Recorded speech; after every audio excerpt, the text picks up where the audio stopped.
Pourquoi certaines maisons d'édition françaises misent sur des couvertures monochromes et minimalistes qui n'attirent pas forcément le regard en librairie? Je pense évidemment à Gallimard, Grasset ou Stock qui ont le même modèle de couverture depuis des années, alors qu'aux États-Unis ou en Angleterre, on a des illustrations, des couleurs, parfois même du relief. Bref, on fait tout pour attirer l'attention. Cette différence, elle est d'abord due à une spécificité de la culture française où la littérature est vue comme un art très noble et où le livre bénéficie d'un statut à part en tant que vecteur de savoir, tandis que du côté anglophone, on a un peu plus tendance à considérer que le livre finalement est un produit comme un autre. Du coup, les éditeurs anglais et américains vont plus facilement avoir recours à des stratégies de marketing classiques en essayant par exemple de se démarquer et de vendre au-delà du livre en lui-même un bel objet qu'on a envie d'exposer dans sa bibliothèque. Et à l'inverse, pour les éditeurs français les plus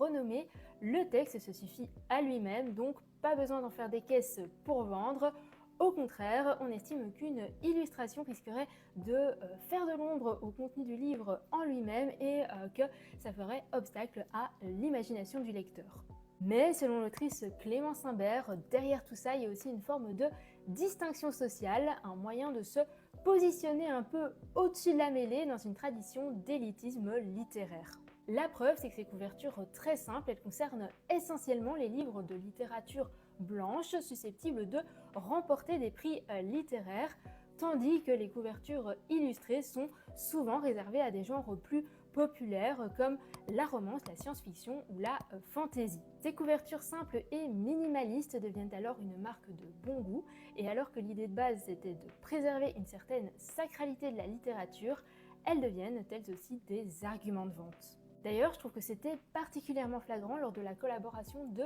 Gallimard avec Zara Home, où le livre était finalement présenté comme un objet de décoration qu'on a envie d'acheter non pour son contenu, mais parce qu'il matche parfaitement avec le style très épuré, très classe, très clean girl finalement des autres produits de la marque. Au-delà d'une simple couverture, Gallimard nous vend ainsi un style de vie parce que finalement, avoir une bibliothèque épurée ou lire l'un de ses livres en public, c'est aussi renvoyer au monde une certaine image de soi.